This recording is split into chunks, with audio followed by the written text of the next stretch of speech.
ಬೆಂಗಳೂರಿನ ಚಾಮರಾಜಪೇಟೆಯಲ್ಲಿ ಬೆಳ್ಳಂಬೆಳಿಗ್ಗೆ ಬೆಂಕಿ ಅವಘಡ ಸಂಭವಿಸಿತ್ತು. ಟೈರ್ ಗೋಡೌನ್ಗೆ ಬೆಂಕಿ ಬಿದ್ದ ಪರಿಣಾಮ ಲಕ್ಷಾಂತರ ಮೌಲ್ಯದ ಟೈರ್ಗಳು ಸುಟ್ಟು ಭಸ್ಮ ಆಗಿದೆ. ಆ ಬಗ್ಗೆ ಒಂದು ರಿಪೋರ್ಟ್ ಬರ್ತಾ ಇದೆ, ನೋಡ್ಕೊಂಬನ್ನಿ. ಬೆಂಗಳೂರಿನಲ್ಲಿ ಮತ್ತೊಂದು ಬೆಂಕಿ ಅವಘಡ.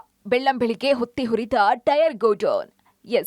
ಬೆಂಗಳೂರಿನ ಚಾಮರಾಜಪೇಟೆಯ ಟಿಆರ್ ಮಿಲ್ ಬಳಿ ಇಂಥದ್ದೊಂದು ಘಟನೆ ನಡೆದಿದೆ. ಎಂದಿನಂತೆ ಇಲ್ಲಿನ ಜನ ನಿನ್ನೆ ರಾತ್ರಿ ಮಲಗಿದ್ರು. ಬೆಳಗ್ಗೆ ಸುಮಾರು 4:30 ಸುಮಾರಿಗೆ ಏಕಾಏಕಿ ಪೊಲೀಸರು ತಮ್ಮ ವಾಹನದಲ್ಲಿ ಬೆಂಕಿ ಅವಘಡದ ಬಗ್ಗೆ ಅನೌನ್ಸ್ ಮಾಡ್ತಾ ಇದ್ರು. ಇನ್ನು ಮನೆಯಲ್ಲಿದ್ದವರೆಲ್ಲ ಬೇಗ ಹೊರಗೆ ಬನ್ನಿ ಅನ್ನೋ ಮಾತು ಕೇಳಿದಂತಹ ಜನ ನಿದ್ದೆಗಣ್ಣಲ್ಲೇ ಹೊರಗೆ ಓಡೋಡಿ ಬಂದ್ರು. ಯಾಕಂದ್ರೆ ಅವರು ವಾಸ ಮಾಡ್ತಾ ಇದ್ದಂತಹ ಮನೆಯ ಮುಂಭಾಗದ ಟೈರ್ ಗೋಡೌನ್ಗೆ ಬೆಂಕಿ ಬಿದ್ದಿತ್ತು. ಪರಿಣಾಮ ಆ ಬೆಂಕಿಯ ಕೆನ್ನಾಲಿಗೆ ಅಕ್ಕಪಕ್ಕದ ಮನೆಗಳಿಗೂ ವ್ಯಾಪಿಸೋಕೆ ಶುರುವಾಗಿತ್ತು. ಯಾವಾಗ ಸ್ಥಳೀಯರೆಲ್ಲ ಹೊರಗೆ ಬಂದ್ರೋ ಅಗ್ನಿಶಾಮಕ ಸಿಬ್ಬಂದಿ ಸ್ಥಳಕ್ಕೆ ಬರೋದಕ್ಕೆ ಶುರು ಮಾಡಿದ್ರು. ಪ್ರಾರಂಭದಲ್ಲಿ ಸಣ್ಣ ಮಟ್ಟದಲ್ಲಿ ಶುರುವಾದಂತಹ ಬೆಂಕಿ ಟೈರ್ ಗೋಡೌನ್ಗಳಿಗೆಲ್ಲ ವ್ಯಾಪಿಸ್ತಾ ಇತ್ತಂತೆ.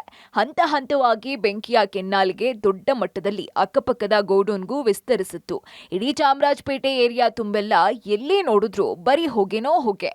ಅಗ್ನಿಶಾಮಕ ಸಿಬ್ಬಂದಿ ಎಷ್ಟೇ ಬೆಂಕಿ ನಂದಿಸೋಕೆ ಪ್ರಯತ್ನ ಪಡ್ತಾ ಇದ್ರು, ಬೆಂಕಿ ಮಾತ್ರ ಕಂಟ್ರೋಲ್ಗೆ ಬರ್ತಿರ್ಲಿಲ್ಲ. ಸತತ 4 ಗಂಟೆಗಳ ಕಾರ್ಯಾಚರಣೆ ನಂತರ ಬೆಂಕಿ ಒಂದು ಹಂತಕ್ಕೆ ಕಂಟ್ರೋಲಿಗೆ ಬಂದಿತ್ತು. ಇನ್ನು ಸ್ಥಳಕ್ಕೆ ಬಂದ ಗೋಡೌನ್ ಮಾಲೀಕ ರಾಜೇಶ್ ಅಗರ್ವಾಲ್ ಬೆಂಕಿ ಉರಿತಾ ಇದ್ದದನ್ನ ನೋಡಿ ಭಾವುಕರಾದ್ರು. ಹೇಗಾಯ್ತು ಏನಾಯ್ತು ಅಂತ ಗೊತ್ತಿಲ್ಲ, ಸಿಸಿಟಿವಿ ಇದೆ, ಪರಿಶೀಲನೆ ನಂತರವೇ ಬೆಂಕಿ ಹೇಗೆ ಹೊತ್ಕೊಂಡಿದೆ ನೋಡಬೇಕು ಅಂತ ತಿಳಿಸಿದ್ರು. 4:30 सुबह फ़ोन आया था। कोई आइडिया नहीं था कितना आग लगा है, क्या लगा है। इमीडिएटली मैं वहाँ से निकला घर से। यहाँ पे आते आते जो है मालूम पड़ा कि भी आग तो बहुत ज़्यादा लग गया है। कुछ भी आइडिया नहीं है ना, फायर के बारे में तो कैसे मालूम पड़ेगा मेरे को। आई डोंट थिंक, बिकॉज रात को तो सब कुछ ऑफ रहता है, रात को सब कुछ ऑफ रहता है।